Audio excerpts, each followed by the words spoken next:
counted because umeunga mzee Raila mkono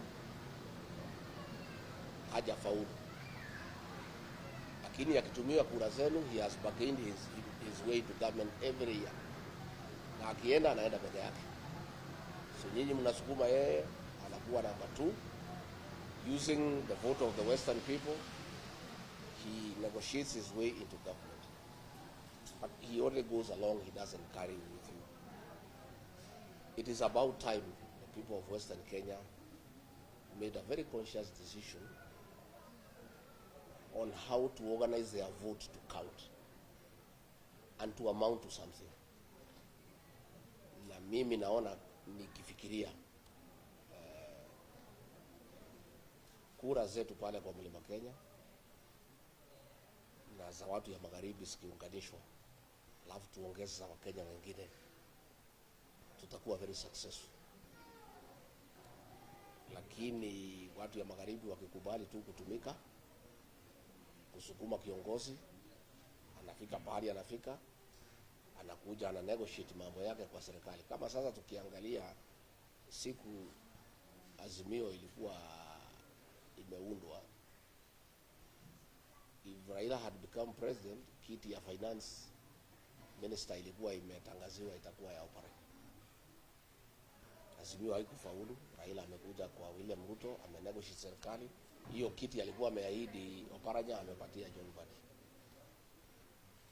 Sasa nyinyi kazi yenu tu ni kusukuma mtu anafika pale anachunga maneno yake. Mimi ningetaka kuomba kwa heshima jamii ya magharibi mufikirie tena. Kwanza muungane, muongee na sauti moja, na msiogope ati mtabiwa nyinyi wa kabila. Mimi nimefurushwa pale ati mimi ni mkabila. Hakuna ukabila ulikuwa hapo, ni vile kura ya kwangu ilitaka igawanywe mara mingi isikuwe nothing. Mimi nikakataa, nikasema watu ya Mlima Kenya tuungane, ndio kura yetu ikuwe ya maana, na tusifanywe watumwa ya mtu yeyote. Ndio nikaambiwa hiyo ni ukabila. Mimi nataka kuuliza nyinyi tu kwa heshima, mfikirie vile mtaunganisha hii jamii ya Mlembe na msukume kura yenu. Mkingangana kabisa mnaweza kuwa na 5 million votes. Na hizo kura msichukue tu siku ya kupiga kura mjitokeze, kwa sababu voter turnout hapa haikuagi mzuri sana. It is 65-68%. Mpige 95, 96, 97, 98 up to 99%. Na msiogope, mkuje tuketi na nyinyi na Wakenya wengine, tuunde serikali, tuheshimiane na tuweze kutatua zile shida ziko hapa katika mkoa wa Magharibi. Mimi nimesikia ya kwamba huyu mzee wetu Raila akisukumwa kwenda AU. Nimesikia watu ya Rais William Ruto ya UDA wakisema wale wachache wamebaki kwa UDA kwa sababu wengi wametoka. Wanasema ya kwamba huyu mzee akifaulu kwenda AU atahandover watu yake wote kwa William Ruto, wakiwemo watu ya Western. So nyinyi kama mtakuwa watu ya kuwa handed over to somebody else, mtatushangaza sana kama Wakenya wengine, kwa sababu kura zenu they are enough nyinyi kwenda kwa mesa direct bila kupitia kwa mtu yeyote. Itakuwaje nyinyi kila wakati mtapitia kwa Raila Odinga kwenda kwa mesa ya Kenya ya kupanga vile Kenya itakaa? Mkiwa united vizuri, mjipange vizuri kama jamii, mkiwa kura milioni 5, mtakuja meza ya Kenya direct bila kupitia broker. Hakuna haja ya political brokerage. Nyinyi mko na watu wamesoma, wanajua kizungu, wanajua mawakili. Kwa nini mhitaji mtu mwingine ndio mfike kwa serikali? Hii ni kitu lazima mfikirie kama jamii, ya kwamba ni makosa jamii kwenda kwa serikali kupitia kwa mtu ya nje. Nyinyi mjipange, muandikishe kura milioni 5, muungane, muongee na sauti moja, tutakutana kwa meza ya Kenya. Mimi nitakuwa pale na watu yangu, nyinyi mkuje na viongozi wenu, watu wa Western wakuje, wale ya Coast wakuje, wale ya Rift Valley wakuje, tuongee, tupange hii Kenya pamoja. Lakini haionekani vizuri ya kwamba jamii nzima ambaye kura yenu hata ni mingi kuliko ya yule Raila Odinga, ya kwamba mnapitia kwake kufika kwa meza ya kitaifa. Ni makosa kubwa sana. Na mimi ningetaka kuchallenge jamii ya Waluya. Lazima mkubali ya kwamba nyinyi ni wengi na muko na uzito wa kutosha kisiasa wa kufika kwa meza ya kuongea mambo ya Kenya bila kupitia kwa broker yote, mkuje direct. Hiyo ndio ombi langu, na mimi ningetaka niseme nimeona viongozi, huyu waziri Eugene Wamalwa, huyu Kilio Malala, huyu gavana wa Trans Nzoia anatembea.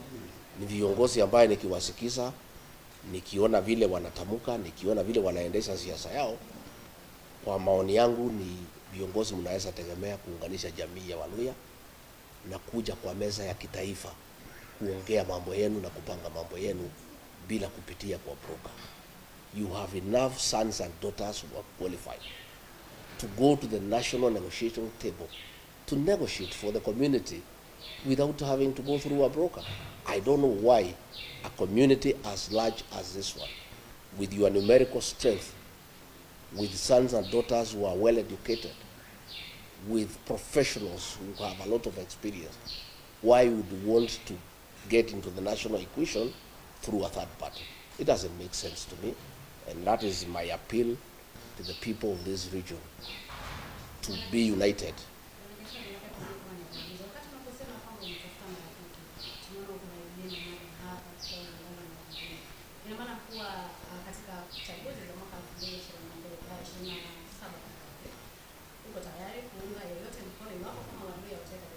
Si ndio? Sisi tutaongea. Unajua pale kwa meza tutaweka kila kitu pale kwa meza. Na watu ya Western, for them to have meaningful impact, first you must be united. Na msikubali. Why do you want to come through somebody else on the national table? Are you lesser? Are you the sons and daughters of a lesser God? Why would a community with 5 million votes go through a third party to go to the national negotiation table? Let this region be united. 5 million. Wale watu ya Lower Eastern wakiongozwa na Kalonzo Musyoka 4 million. Sisi pale tuko na karibu 9 to 10. Watu ya Coast wakuje, wengine wakuje, tuongee. Sisi hatusemi we have tumeunga wengine mkono. Sisi tumeunga Rais William Ruto mkono unconditionally. Tuliunga yeye mkono unconditionally. And it's a great mistake that I made as a leader of that region to go to support William Ruto without conditions and without a written agreement, because he has shortchanged us and thrown us out of government because we were not careful. And to give credit to your sons Musalia and Wetangula, at least they seem to have known him better. At least wali insist wapewe agreement, although it has not been honored, but it is there. Na ndio nilishangaa nikiwa accused pale ati mambo ya shareholding, wabunge ya Western wakinifukuza. Mimi nilikuwa natetea nyinyi mpate share yenu. Your share was 30%, you only got 3%. Sasa mimi natetea nyinyi mpate shares yenu. You are promised 1,000 kilometers of tarmac, not an inch has been put. Mimi nilikuwa naulizia nyinyi hiyo. Mlikuwa promise Nzoia, Mumias itakuwa revived. Nothing has been done. Pan paper, nothing has been done. Mambo ya irrigation, nothing. When I was saying we had an agreement ya shareholding, Wetangula and Musalia negotiated a 30% stake in the government. Not just their two positions. Walipopata hizo mbili wakanyamaza wakatosheka. Mimi nilikuwa napigania nyinyi. Kama mna rafiki watu ya Western katika Kenya hii na katika Gachagua, when I was fighting kwa shares, yenu ilikuwa kwa karatasi imeandikwa. Mimi ya kwangu nilikuwa nipigania na kuna bahali imeandikwa. Ndio nilikuwa na shida mingi sana na William Ruto, kwa sababu ananiruka ile tulikubaliana a gentleman's agreement. Lakini yenu is written, and I want to challenge Musalia and Wetangula. The 30% that was negotiated for Western Kenya, fight for it. Don't be cowards. It is there, it is written. So kama mna rafiki mnaweza tegemea kwa hii Kenya ndio Gachagua. I meant well for this region. Sasa wabunge wenu wakaambiwa ati mimi ni mkabila nauliza shares. Na ile shares nauliza ni yenu. Ile mimi nauliza yangu is not written anywhere. Rais anaweza ruka ama asiruke, lakini yenu haiwezi rukwa. So we are saying let the Luhya nation be united.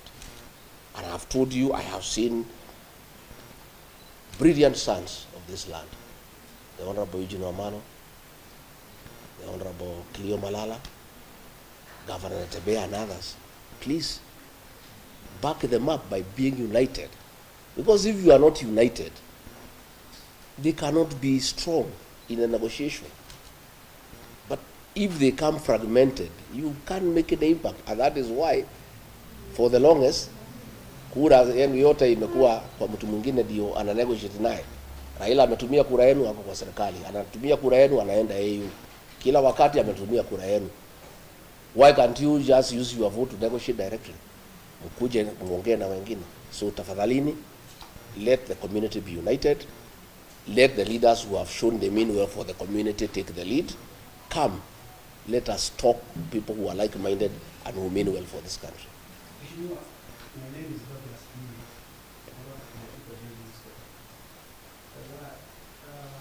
we are happy that we are here. We are negotiating. We are talking to our leaders. My question is, you have talked about one issue, is that the issue of shareholding. But the people of the mountain should change. But we have recently seen at the head of the state, President Ruto appointing some names from the mountain. Does it mean that those names do not represent the people of the mountain? No. You miss the point. The people of the mountain, the people of Western, the people of Kenya do not need the positions. They are meaningless. What they need is tangible development. The people of the mountain had negotiated all the projects ambaye ilianzishwa na Rais Uhuru Kenyatta, hii serikali imaliza imekata. We have negotiated a good business environment. The government has turned against the people, demolishing their houses, evicting them without notice. Those are the issues. Hao wamepatiwa kazi, hizo ni zao na familia zao. They are meaningless. You know, hata nyinyi, I don't think what you need are positions. What you need is 1,000 kilometers ambaye rais aliahidi atafanyia watu ya Western. Is the revival of Nzoia Sugar Factory, the revival of Mumias, issues of irrigation. How do we make sure the fertile soils of Western become meaningful to the people of this region? Because muko na rutuba nzuri sana, lakini we need roads. Tunataka barabara za lami, tunataka stima iunganishwe, tunataka madarasa ijengwe. Those are the real issues. Issues are not positions. And I can tell you, hiyo viti watu ya huko hata ikipeanwa ngapi, hata kama umesoma mitandao wanasema hata ukifufua dada ni Kimathi umpatie kuwa deputy president, people cannot change because that's not what they want. People want development. Na nyinyi you have already an agreement. Muulize viongozi wenu hii agreement, na nilitoa pale bunge, ukitaka copy nitampatia. Muulize viongozi wenu hii agreement ya Western, can it be honored? Sasa mnaambiwa the agreement has not been honored. Ati sasa Raila Odinga atahand nyinyi over kwa William Ruto. Sasa nyinyi mtakuwa ni jamii ya aina gani? Kwani nyinyi ni ile rire ile ya kusunguka ile ya kupeana kijiti? Sasa mmekuwa pale, Raila amesaidika, ameenda AU, amesema nyinyi mmenisukuma nimeenda AU, asanteni. Sasa kuanzia leo mimi siko, vile mlikuwa mnanifuata, mfuate huyu William Ruto. Nyinyi mtakuwa ni jamii ya aina gani? The second question,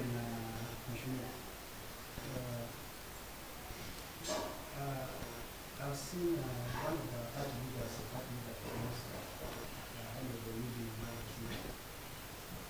and you say that you are here for Christmas and for collaboration. And they say that you are smartly online. One of the key leaders you are going to make for 2027. Eugene Wamalwa is a great leader. But the greatness of a leader will be defined by the unity of purpose of where he comes from. It is you to make him a great leader and propel him to great heights of leadership by being united. There is no way Eugene Wamalwa can be a great leader if you are still following Raila Odinga to show you political direction. Mtakuwa ni kazi gani mnafanya? You know, you have your own leaders who are qualified by any definition. He's been a cabinet minister for a very long time. He's seasoned. He's a great lawyer. But why would you want to follow another leader from another region to show you on your way to government? Why can't you go to the government directly? So what we are saying, we'll engage Eugene Wamalwa and others. But his relevance in the national political discourse will be informed by the unity of purpose of the Luhya nation and by numbers. So lazima kwanza mukubali, you unite under your leaders from here. Hamwezi kwenda kukodisha viongozi na mko na viongozi hapa. Itakuwa hiyo ni hesabu gani mnapiga? So we are willing to work with Eugene Wamalwa and other leaders. But it is the responsibility yenu kama jamii kupatia yeye nguvu na kumpatia yeye ile weight ya kuja kwa meza na kusema basi mimi nimekuja niko hapa 5 million. We want you to back me to be president. This is what I have brought on the table. And these people are united. But if you are not united behind that leader, how will he negotiate with other leaders from other regions? And that is myself the battle that I had with President William Ruto, because alitaka katakata watu yangu into smaller units, you know. Anaweka Mount Kenya East hapo, anaweka hapo kando, anachukua Murang'a anaweka hapo. Nikamwambia haiwezekani. Sisi tulikupatia kura when you are united. If you want our votes, we'll give you when you are united. Anataka akatakate ndio atukalie, atutawale, tukue watumwa wake. Hatuwezi kubali. So nyinyi na nyinyi, it's a time also to liberate yourself from the politics of Raila Odinga as a community. I'm not saying you cannot work with him, but why don't you first unite as a region? And if you have to negotiate with him, you negotiate from a position of strength as a community. But you cannot be under him. It is not possible. And that is what I refused President William Ruto. He wanted to be the leader of the Mount Kenya region. I said, you are the president of Kenya, lakini kwa jamii, there are leaders there ambaye utafanya kazi na hawa, but huwezi kuja direct kwa hawa. Lazima ukue na hao wamejipanga vizuri. Ukitaka kuongea na hao, uongee na jamii ambaye imeungana. And he did not want that because he knows when we are united, 8, 9, 10 million votes, we are very strong. And it is not possible to shortchange us. So you, as a region, please be united and have your own identity as a region. Na msiambiwe na watu ati ni mambo ya Kenya, ati ni ukabila, oh, we want all Kenyans to be united. You know, when I have listened to the president, when he's talking about Kenya being united, what he means is Kenya being united behind him. That is what he means. Hii akiongea ati mambo ya Kenya kuungana, what he means is behind him. Kenya is not at war with anybody. All communities are working together. The people of Mulembe and others, we are friends. There is nothing to unite us. It's you to unite as a region so that you go and engage other regions who are also equally united. So, kibarua iko kwenu, my friend from the people. As you speak, do you think that the mountain is one? Because most of the political analysts have said that the mountain is divided. Most of those analysts are not from that region. They don't understand that region. That region learned bitter lessons in the year 1992 and 1997, when, out of lack of experience, we fell into the machinations of President Moi and divided the region, some people behind Kibaki and others behind Matiba, and we lost. Since the year 2002, we have remained united all the time. And that is why we are always in government. And that is why we are going to be the next government. The mountain is one. In fact, we have even now, the Kamba people have come in as Mount Kenya South. The mountain is getting larger. Na tunataka hata nyinyi watu ya Mlima Elgon pia tuungane. You know, tukue watu moja so that we can make progress. You know? So those are people who are wishing that the mountain is divided so that they can manipulate us politically. I can assure you they will be sorry, they will be ashamed. The mountain will vote in one basket. To a man, 99% they will vote in one basket. Hiyo ingine ati kugawanya, you can divide leaders. Those leaders ambaye wanatumika na rais kugawanya watu ya mlima, none of them can go home for Christmas. That tells you. Viongozi wako, they are divided, some are in Mombasa, some are in Eldoret, others in Nairobi. None of them can go to the mountain because the mountain itself is solid. And it has said those are traitors to the community. They cannot go home because they are being used by the president to divide the community, and the community has refused. I want to ask the people of Western to have unity of purpose, to be one as Western region. The 4 counties, plus your diaspora in Nairobi and Mombasa, talk as one, put together 5 million votes, and agree to come out on the voting day. And I can assure you, if you do that, you will be in government for eternity. You will never be out of government. But if you continue being divided, and you continue dealing with national matters through proxy, through a third party, where will you go as a region? And don't you have competent sons and daughters who can lead this region? Why do you need a third party to lead your community? You can just come directly to the national table as the Luya nation and bargain and negotiate your stake in whatever government that will be formed directly without going through a third party. Yes. Well, there's a question I wanted to weigh in, and this is about impeachment. Considering the laws that the impeachment are tracked, and you are the leader of the minority, there is likely that you might not be eligible for political or public office for another 10 years. Are you considering wanting any other person to push your agenda, political agenda on the table, or you are going to challenge that in court? I think let's cross the bridge when we reach there. The matter is in court and is ongoing. And irrespective of the outcome, I'm a leader in this country. And I have my own following, which has not been affected by the impeachment. The people of Kenya never impeached me. It's just a few MPs who are given money, senators. That is it. But I still have a large following. People who depend on me for political leadership. And there are many Kenyans who can lead. I don't have to be in office. Okay? There are many Kenyans, and I'm not a selfish person. I am somebody who is open-minded. What we want is the best for this country. And we have many leaders, including the ones from Western Kenya, who can lead this country. You know, and we cannot, I don't want to say what will happen in court. We have a court case, and we think the court will give us justice that is favorable to us. But it doesn't matter whatever it is that we are talking to the people, and the people are listening to us. And they are not listening to me because I am in office. I'm not in office. They are listening to me because I have something to offer. You know? And if I was as useless as the ones we pitched us wanted us to be, they'll not be following me all over and disrupting my meetings. If you look at newspapers and the social media, all the government people, they just talk about me every day. Much more than they were even talking when I was in office.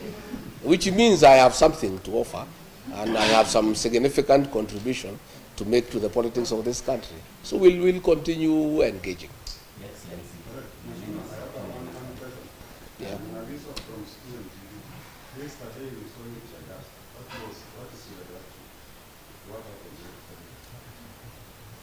You know, we have a desperate regime that has lost favor with the people of Kenya.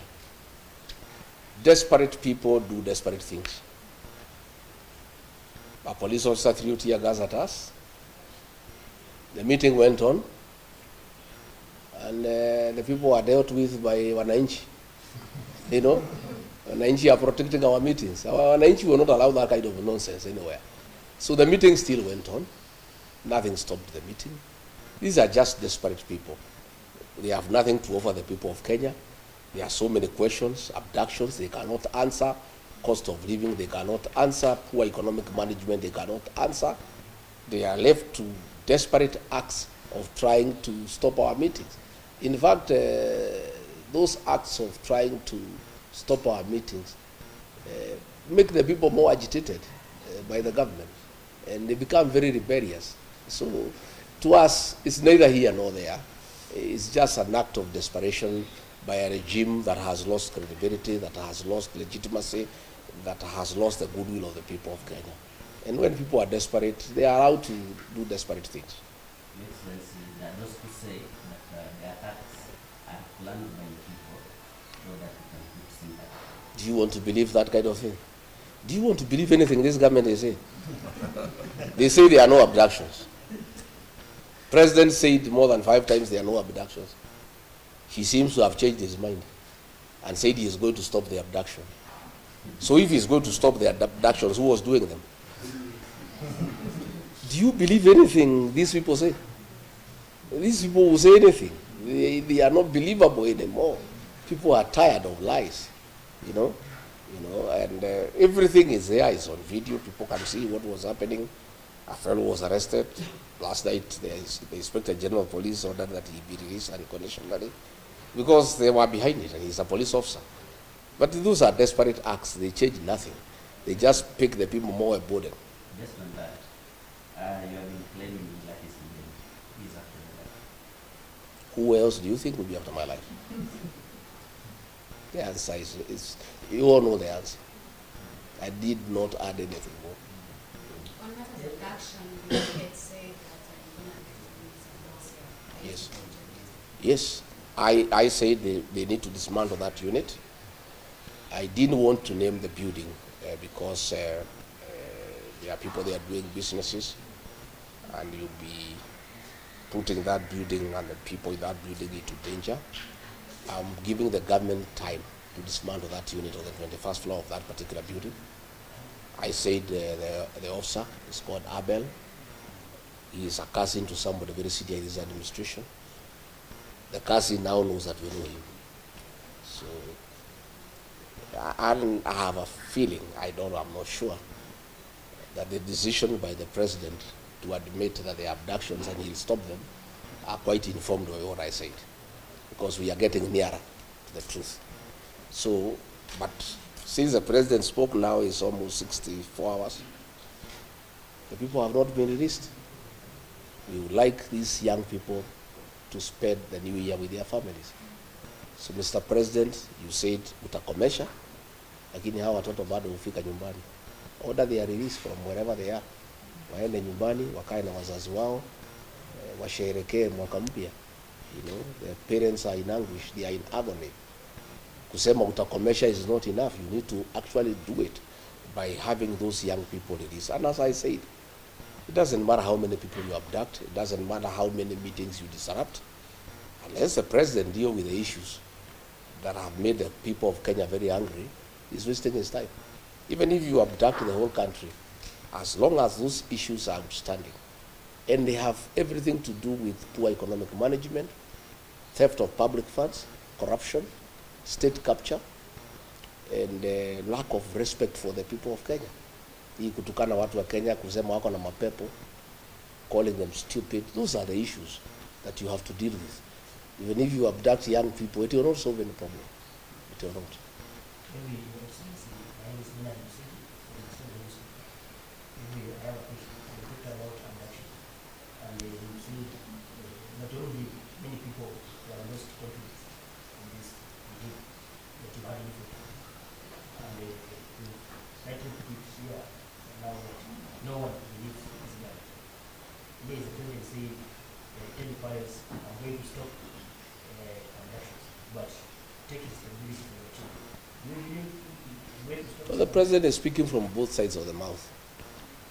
He needs to just address abductions. That is what is a work of government. How people bring up their children, I think the president leave parents to take care of their children the way they know.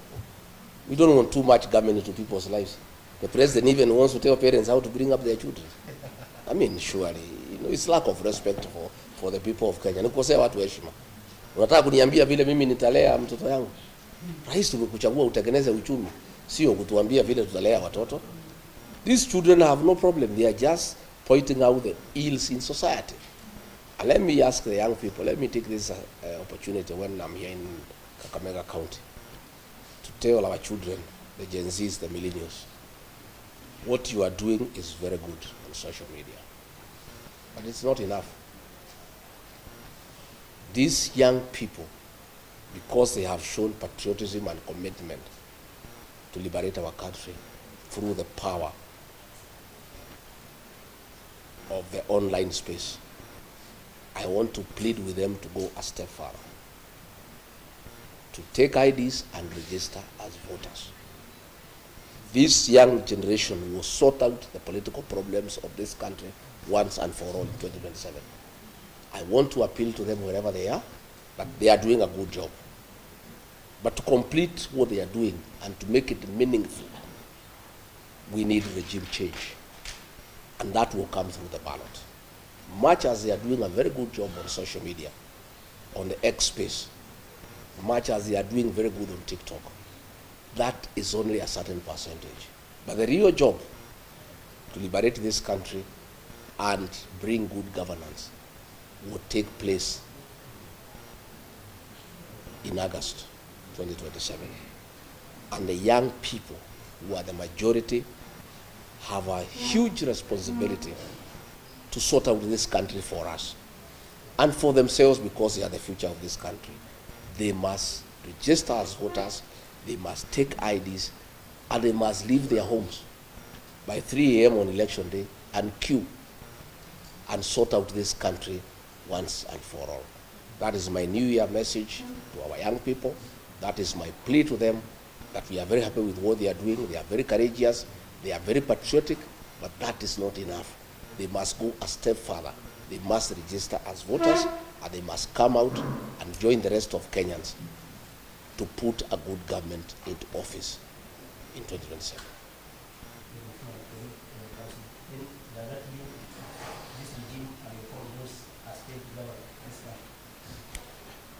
I think you have the answer. If you listen to the people of Kenya, it's an answer I don't need to tell you. You can hear what everybody is saying. Everybody is disappointed that all the promises that were given have turned out to be lies. And bad as it is to lie on those promises, we continue lying to the people more and more.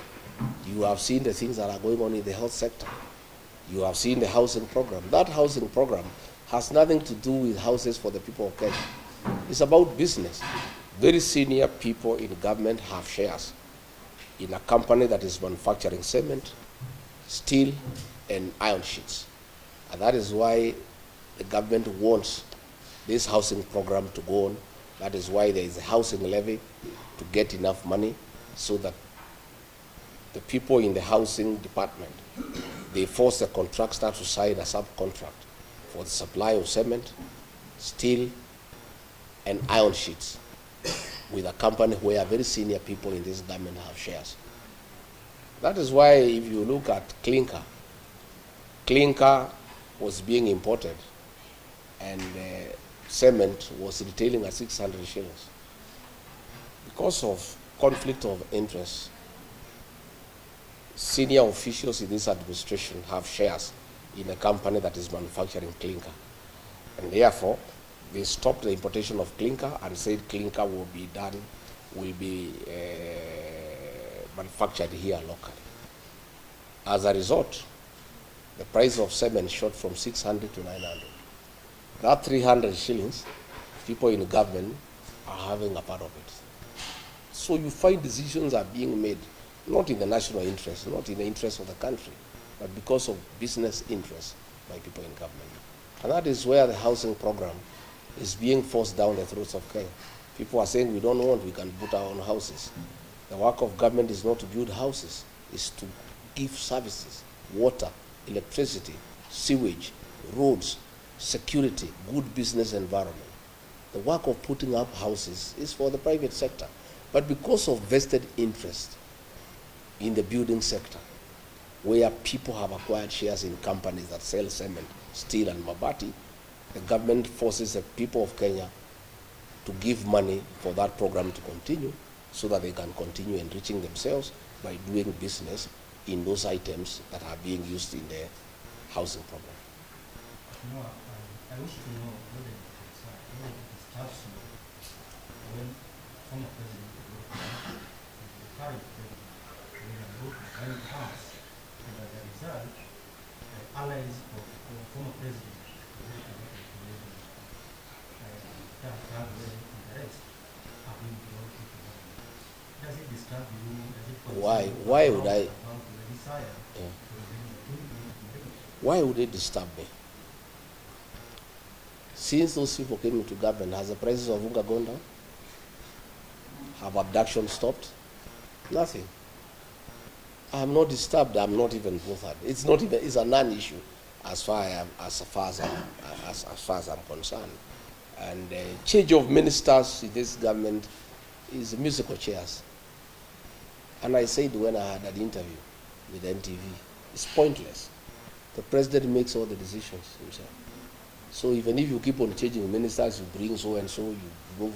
It's a game of musical chairs. It has no impact into the overall management of the affairs of this country, because all the decisions are made by the president. So it doesn't. It matters less who is minister and who is not.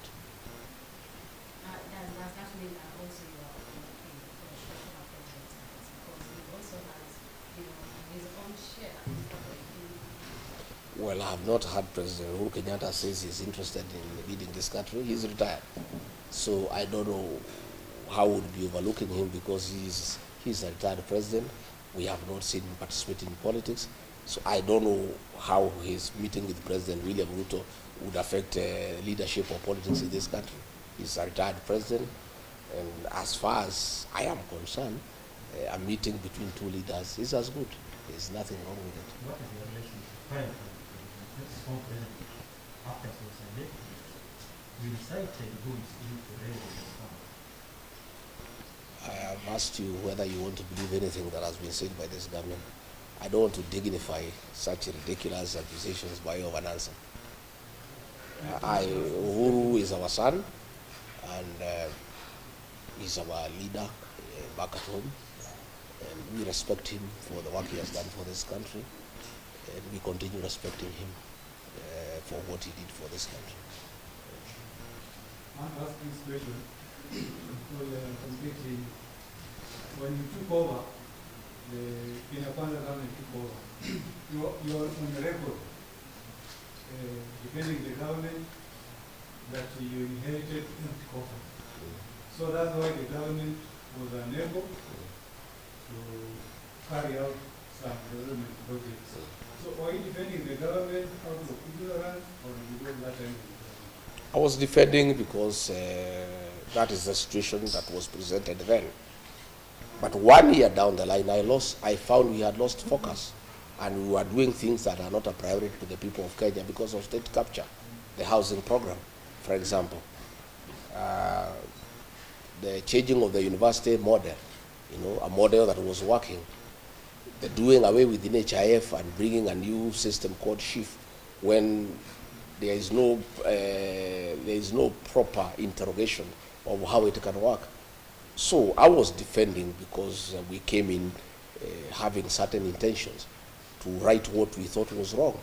But along the way, I found that most of the things that we were doing were not in national interest. And I started saying no. And that is when I started having a problem with the president, by saying, no, this is not right. Let's listen to the people of Kenya. The finance bill, Kenyans are opposed to it. I just came, I was listening to the people, and saying this is what the people are saying. And that is where we started having disagreements, because I was insisting that we must listen to the people of Kenya and follow what they are saying. Namshukran Mheshimiwa Raila Gachagua, naitwa Sajida Jaban kutoka Mobile FM Radio hapa Kakamega. Swali langu litahusiana kwamba tangu ulipoweza kubadilika madarakani na mwenzio naibu wa rais wa sasa Profesa Kithure Kindiki akaweza kuteuliwa kama naibu rais, je, mlikuwa na mahusiano mazuri sana? Je, uhusiano huo ungalipo baina yako na Mheshimiwa Raila Gachagua? Swali la kwanza. Swali la pili, alipoteuliwa katika siku ya kuapisha pale KICC, Rais William Ruto alisikika akisema kwamba hakuwa na yule msaidizi wa kumsaidia kuweza kuelimisha Wakenya kuhusiana na miradi ya serikali. Tayari ushataja baadhi ya ajenda za serikali ya Kenya Kwanza. Je, kuweza kujua kuhusiana na miradi hii na baadaye tukapata sakata mbalimbali kama vile Adani, ni kipi ambacho ulikijua ambacho Wakenya hawakujua? Yes, I heard the president say that he was lonely at the presidency because there was nobody helping him to defend government programs. That is true. I was unable to defend most of them. because I could not defend theft and corruption. I could not defend Adani. So I was unable to talk about the housing program because when I listened to the people of Kenya, they didn't think it's a priority. I was unable to defend the migration from NHIF to SHIF because it's not working out well for the people of Kenya. Why I could not do it is because I was elected. I was not answerable to President William Ruto. I was answerable to the people of Kenya. So anything that the people of Kenya had a problem with, ordinarily when you are elected, you don't fight your own bosses, the people who elected you.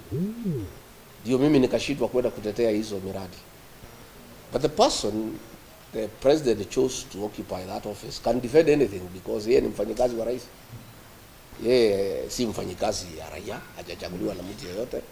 Yeye ni mfanyikazi wa Rais William Ruto. So akiambiwa kwenda sema Adani ni mzuri, anaenda anasema Adani ni mzuri. Shifu ni mzuri, Shifu ni mzuri. Hii ni abduction, hakuna abduction, anasema hakuna abduction. But mimi, when I was still in office, nikiwa Mombasa, I castigated abductions and extrajudicial killings because I was elected by people.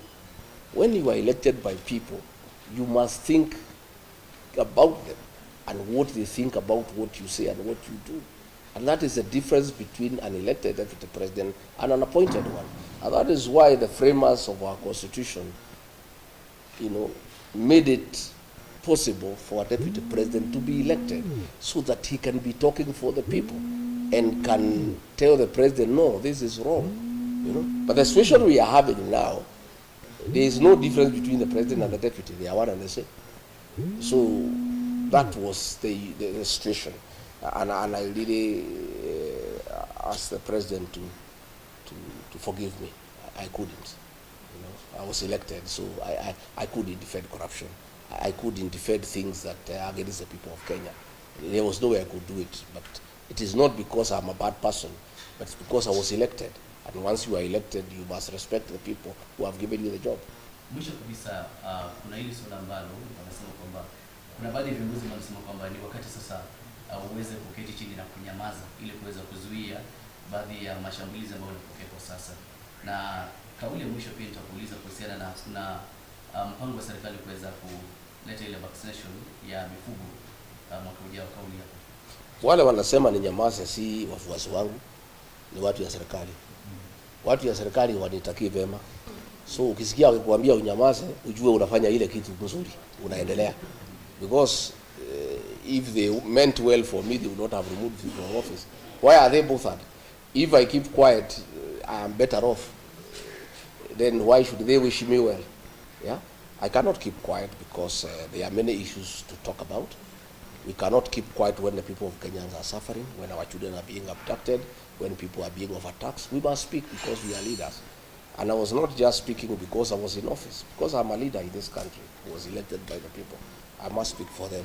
Mambo ya vaccination tunauliza serikali ni sawa, lakini huwezi lazimisha chanjo kwa nguvu. Chukua muda uende ueleze wafugaji faida ya hiyo chanjo, na wakikubali chanjo itaendelea. Wakikataa, ukubali wamekataa kwa sababu ng'ombe ni yake, na huwezi lazimisha mtu kuhusu mambo ya ng'ombe yake. Ng'ombe ni yake, yeye ndiye mwenye kununua, yeye ndiye mwenye kulisha. The cow is this. You cannot do things by force. If you find people are saying no, don't insist. Listen to them. If they say they want the vaccination, go ahead. If they say they don't want, stop it. Kenya is a democracy, and that is why we have a constitution, and it allows people freedom of choice to decide what you want.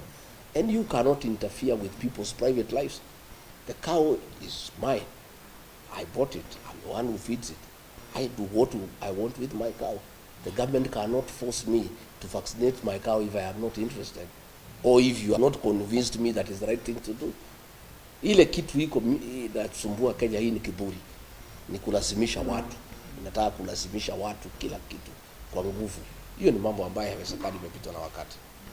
Roho yako na Rais William Ruto kwa nini wengi sana tulikuwa tukiendea mchana.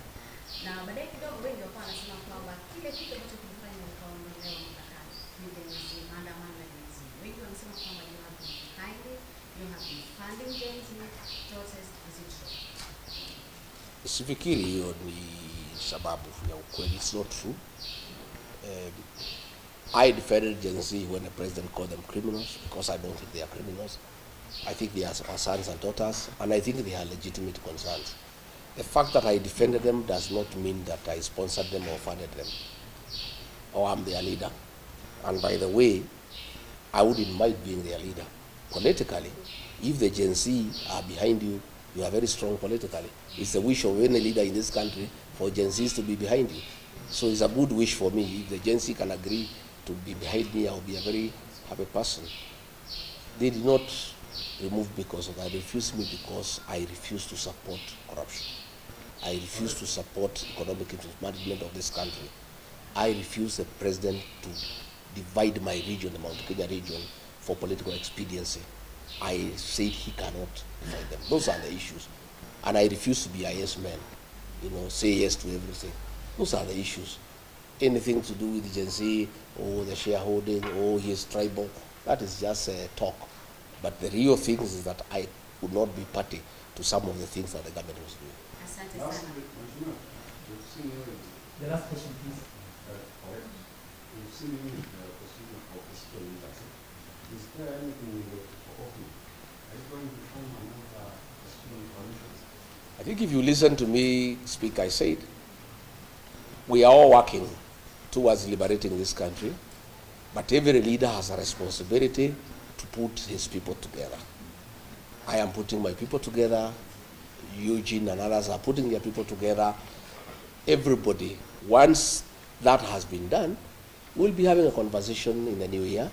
How do we now come up with a formula of how to come up with responsible leadership that will be responsive to the needs of the people of this country? So this is an ongoing conversation. This is a process. It takes time, but I can assure you that we have patriotic men and women in this country who will do whatever it is, who will sacrifice a lot to make sure that we get the right governance into place for the benefit of the people of this good country. Asante sana kwa muda wako. Asante. Karibu tena Mlembe Nation.